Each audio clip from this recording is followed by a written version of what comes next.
जैन शास्त्रों में प्यारी कथा है। नेमिनाथ का आगमन हुआ। वे कृष्ण के चचेरे भाई थे और जैनों के तीर्थंकर। नेमिनाथ आए हैं, यमुना के उस पार ठहरे।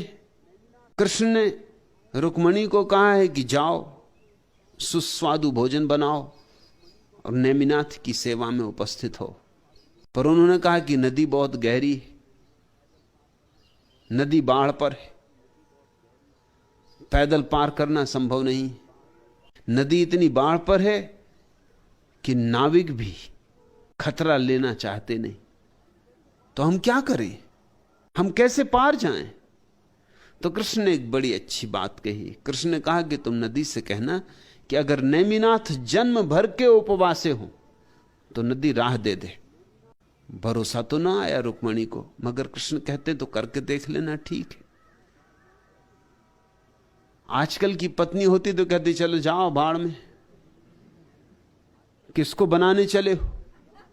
पुराने जमाने की कहानी है। रुक्मणी पति को ऐसा तो कह नहीं सकती।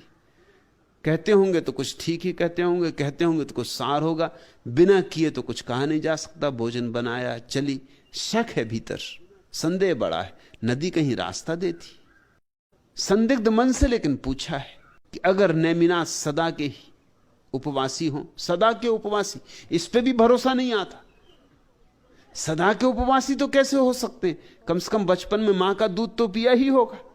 और अगर सदा के ही उपवासी हैं तो आज भोजन की इनको कौन सी जरूरत पड़ रही? ये सब बातें बेबूझ मालूम पड़ती, मगर कृष्ण कहते हैं तो ठीक ही कहते होंगे। और जब नदी ने रास्ता दे दिया तब तो रुक्मणी को अपनी आंखों पे भी भरोसा नहीं आया। रुक्मणी और उसकी साथी ने नदी पार कर गई, नेमिनाथ को भोजन कराया। भोजन कराया तो बहुत हैरान हुई। बहुत भोजन बना के लाई थी कि एक नहीं 50 आदमियों का पेट भर जाता। शाही स्वागत था। लेकिन नेमिनाथ तो सब अकेले ही उड़ा गए। तो और भी शक होने लगा कि जीवन भर के उपवासी कैसे। और तब याद आया कि बड़ी झंझट हो गई। जल्दी में हमने कृष्ण से ये तो पूछा ही नहीं कि लौटते वक्त क्या करेंगे। जाते वक्त चलो कि नेमिनाथ जीवन भर के उपवासी हैं, लौटते वक्त भोजन करा के लौट रहे हैं। अब किस मुंह से कहेंगे गंगा से या यमुना से कि राह दे दो? अब क्या करें? किम कर्तव्य विमूढ़ वे नदी के तट पर खड़ी। नेमिनाथ हंसने लगे। उन्होंने पूछा क्या अड़चन? उन्होंने कहा अड़चन यह है कि हम पूछ कर आए थे, कृष्ण ने जो उत्तर दिया था वो काम कर गया, मगर अब कैसे काम करेगा?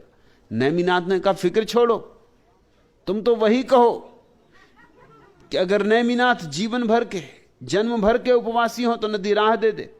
उन्होंने कहा महाराज कृष्ण की बात पर भरोसा नहीं आ रहा था, आपकी बात पर तो अब बिल्कुल ही नहीं आ सकता।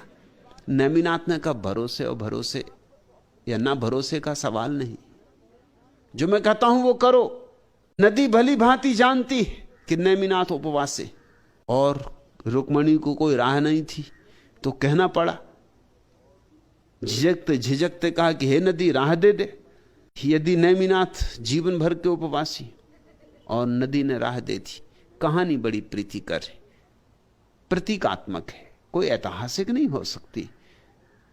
आदमियों को नहीं दिखाई पड़ता, नदियों को क्या खाक दिखाई पड़ेगा? पर बात प्रतीक की है, बात मूल्य की है।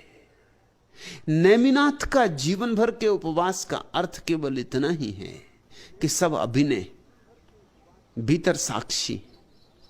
भोजन किया तो भूखे रहे तो, दोनों हालत में भीतर साक्षी। साक्षी क्षण भर को नहीं छूटता है, शाश्वत सतत साक्षी में स्थिरता हो गई। यह ध्यान की धुनी। खेलो खेलो नौखंड माय, ध्यान की तापो धुनी। सोखो सरब स्वाद, जोग की सिला अलूनी।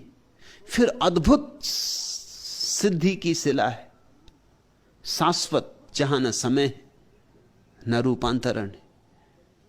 फिर उस सिद्ध सिला पर विराजमान हो जाओ, वही सिंहासन पाने योग्य है। फिर समाधि के परम सिंहासन पर विराजो।